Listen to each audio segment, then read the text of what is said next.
Hi, this is Dennis with Second Chance Tackle. Today we're going back, way back. This is a Mitchell 340. It bears every sense and look to a Mitchell 304. Quite honestly, I don't know what the difference is. We're going to take it apart. We'll show you how to service it. I think it's probably the gear ratio. This one's working fine. It was sent in by Randy. We're going to take it apart. We'll do a service on it, show you how to service this reel yourself, and we'll go through a little bit of the reel as we take it apart, and we'll tell you a little bit about the story. This is one of the first reels on the market. However, it's not the earliest. The earliest had, I believe, a half bail. We've just removed the star adjuster. We're going to take the spool off. There's just a simple little drag type of a setup here with a, I believe it's a washer underneath. Yeah, we have a felt washer underneath here. See, it's kind of stuck. And well, we're going to see if we maybe can find a replacement for that, because the probable chances are this can be rejuvenated because it's felt. Chances are it's not working very well as it is because it's pressed right onto your little axle shaft there. All right, well, we've loosened it up. You know what? We're going to oil it. That's all it takes to rejuvenate a felt washer is oil. And now that it's unstuck, we'll leave it at that. We want to remove the handle. The handle comes off by turning it opposite the direction that the reel collects line. So in this case, it's a left-handed reel. You turn it in a clockwise manner to remove it. Next up, you're going to need to get the appropriate screwdriver for the screw head. I can't tell you how many Mitchell reels I get in where the screw heads are butterflied, and that usually means that the wrong screwdriver was used in it. Most of the time somebody uses one that's too small, and it just causes it to get the V shape to it, and then, well, you can't put it back together again. There's 3 screws that hold this in. When I take my pieces and parts off, they go into a parts tray. My parts tray is, well, in my case, it's just a fast food container. And, well, it helps me to keep track of these pieces and parts so that I know where they are when I take them off. Another thing you want to know is how it's set up. This has got the Mitchell emblem is sitting down. That's exactly how it would look if it was on a fishing pole. You would read the badge in the down position. And I don't know if this one can be swapped around. Probably not, but if it could, somebody would find a way to do that. All right. This has an anti-reverse. We want to put that into the off position so that we can remove the main gear without disturbing the anti-reverse setup. Let's pull the side plate off, show you what's there. It's a pretty straightforward design. This is a design that has been used for quite some time. And what this reel needs is just a simple cleaning, and we're going to do that as part of the service. This has a crosswind block that anchors into the axle shaft. Again, use your small screwdriver to get these screws out. And a word of advice here, take pictures as you are working on the reel. That way you have reference points should you get lost along the way. It's easy to put a reel down. I just had to put a reel down on the last video that I did. I had to walk away for a meeting, and when I came back, well, I went right back into my video to see where did I leave that off. So in some cases it may just be seamless in terms of some folks looking at it and not realizing that I had stopped, but that's what the value of the pictures is all about. Dirty case, we would expect that. Dried grease, we would expect that. These are the 2 screw holes where that crosswind block anchors. With that off, you can remove your axle shaft. I'm going to wipe that down clean, inspect for damage. There's some tarnish on there, but no damage. We did talk already about this felt washer here. It seems to have rejuvenated itself with just a little bit of oil. With that off, then, we can come in and we can take out the nut that's holding our rotor on. Notice that this is your trip mechanism here and how it's set on there. I think I need to find a small ratchet, so we'll be right back. Okay, I went and got the ratchet. There we go. Prefer to take it off when it's broken the hold. take a picture here, know what you have. We have the little nut.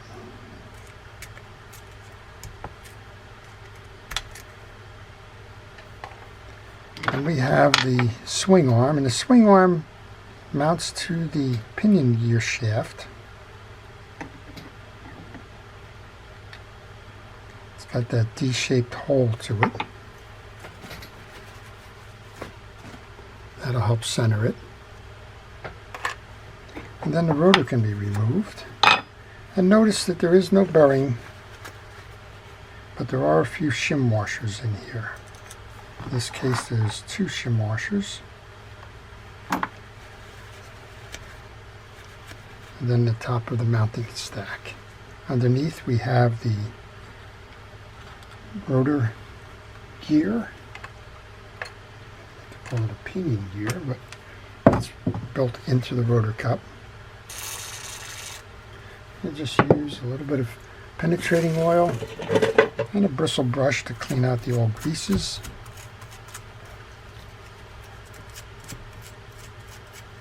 So this is a relatively simple reel, but it doesn't mean that it's simple in engineering at all. This was a well-made reel. Obviously, it's still out there today. It's capable of fishing, and again, I believe the only difference between this and the 304 is the gear ratio. Could be wrong. Somebody out there knows if that's not the case what it is. All right, we've cleaned that up. Just need to clean the case now. We have that old grease setting there. While I have my penetrating oil out, I'm going to squirt down the bail arm. You do not need to remove the bail on a normal service if your reel is doing what it should be doing. So just pay attention to that. I get a lot of reels in here because people just started exploring, taking the entire piece apart. Not needed. Alright, we're just cleaning up a little bit of the old grease that's sitting in the bottom here. Reminds me, somebody just sent me a note the other day. They had picked up a reel that was their father's or their grandfather's, not quite sure what. And the whole inside of the case was loaded with what was at one point Vaseline. And that's an old-timers thing. Vaseline is a petroleum jelly. And, well, what's grease? Some kind of a petroleum product for the most part. I mean, I know there's synthetics out there now, but a lot of it was just basically petroleum. People would put that in there, and it would work for a while. The problem is it's not the ideal one for marine usage, and over time it would just become unworkable, and that's what they had there. All right, those 2 shim washers are going to go back on. This is a good place to show you if your anti-reverse dog is broken or if you've got the spring off of it. The spring hooks around the bottom here, lodges into the side case over here. That keeps tension on your bail trip arm. When this trip arm, when the bail is set, this is going to move in and it's going to hit this ramp on the way around, and that's what's going to trip the bail. We'll show it to you. Let's get this back on. First, there's one side of this mount that is flat. Just got to go find it. It's right there.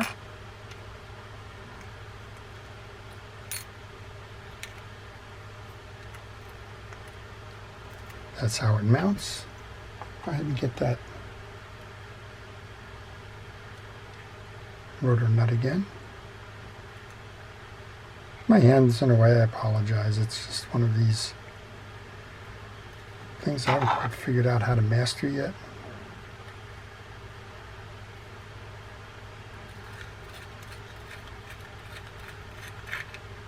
I'll tighten that down as much as I can with my hand. I'll reverse the throw on the ratchet.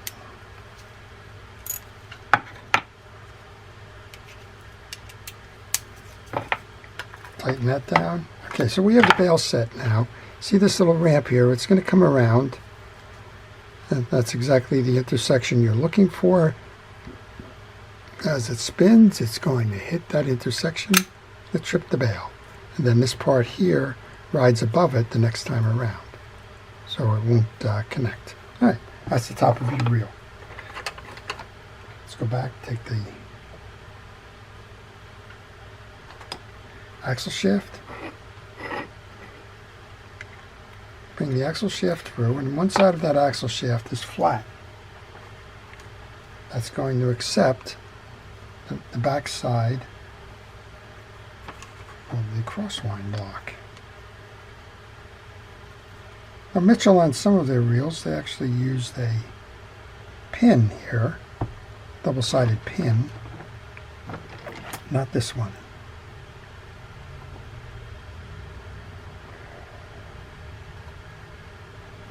This is always fun trying to get this set. When you get the first one in, don't tighten it down all the way, because you've got to center the bottom one. This right now is like a swinging gate, but you will get it.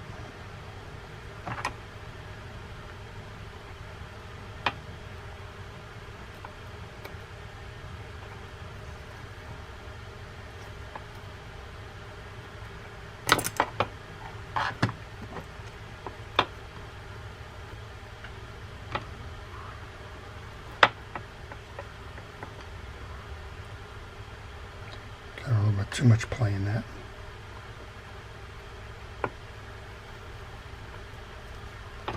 I'm just going to use a little pick here to center it. I'm going to try this again.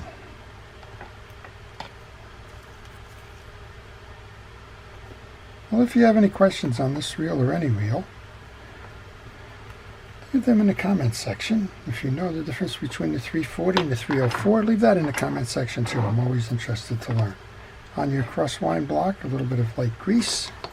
Here's the only thing left in this then. We've turned that anti-reverse off so that we can remove the main gear, because that's what you want to clean up, all the dirt and debris in there. Take a look at the setup for this. In case you knock that spring off, you do want to know how to put it back on. There's a little V shape in the spring, and there's a little V shape in the case over here. This looks like, well, kind of looks like either the original, which Mitchell used a clearer kind of a grease for, or it looks like Vaseline. There you go, go figure, right? Alright, I'm just using a cotton swab to kind of clean up the rest here. You can see how it sits in that case now. You can see the section over here with the V in that. Alright, cleaned up nicely. If you like, you can move it over the other side if you need to get that last little piece out there. Very good. On the inside has a nice Made in France reminder there. Alright. Oh, we just took it off, so I felt there was a little dirt under there, so I wanted to take that off. I'll show you how to put it back on. Let's get the rest of that cleaned up there.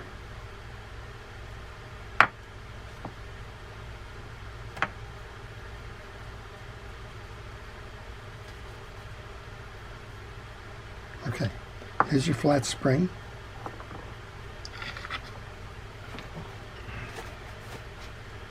Your anti-reverse dog. To reinstall, place your little lever over that piece, the stud. Put a little bit of oil there. Now that it's clean, this is your spring. Find the one that's bowed because that's the direction it's headed. I use a little pliers for this. Just kind of grab it like that. First part goes into the tooth on this side, and then just keep the pressure on, a light little bend, and that's how to reinstall that spring. That's in the off position, which is what we want so that we can deal with the main gear. Again, there's some old greases on here, so let's take care of that to clean that up. I've removed my glove because I couldn't hold that little spring, so I guess we'll just live dangerously the last little part of this. I try to wear that glove to keep the greases and debris off of my hand when possible.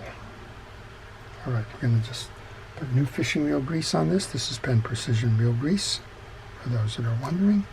It's available online. You can get it through Pen Parts distributors like mysticparts.com, or you can get it from Amazon. It's on there as well. All right, let's take our main gear. Light coating of grease onto the shaft. Bring the shaft in. And I like to take the shaft and put the handle back on at this point, so that it holds the main gear tight to the case for the rest of the assembly. Alright, let's just put some of this stuff off to the side here. Last part of this then is to merge your bottom stud, which is going to drive your crosswind block, and do that visually. Just open it up, find the slot, and get your 3 screws. Small screwdriver.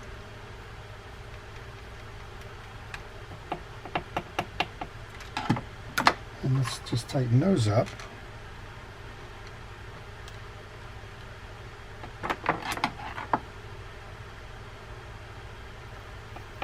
And we'll do one more.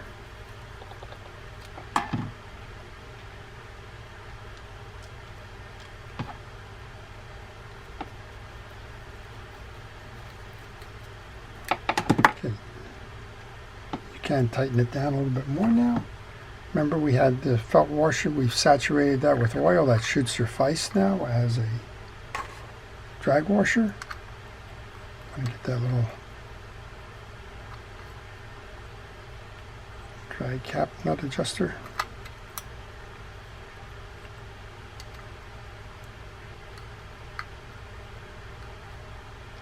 Tighten that down. Already oiled this. Should be ready for a final test here.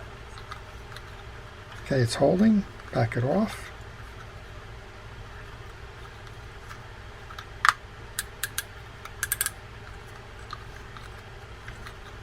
Okay, we have variability again. Good. All right, so what did we do? We just showed you how to take this apart completely. We cleaned it all up. We got rid of the old greases and oils. Showed you a little bit about the inside of it. Showed you how to reset that anti-reverse dog spring. And, well, put it back together again. Let's see how we did. Okay, remember, that's in the off position. That's how we set it. Flip the lever. Working nicely. Bail trip, we showed you how to do that. That's it. That's how to take apart, service, clean up, inspect, and get this one back out there fishing again. I hope you've enjoyed that. Before we leave, I want to thank our first responders, our police, fire, safety, rescue, and everybody involved in keeping us out of harm's way. I want to thank you, the channel viewer, for watching. I appreciate your inputs, your insights, and your viewership. This is Dennis with Second Chance Tackle, wishing everybody a great day.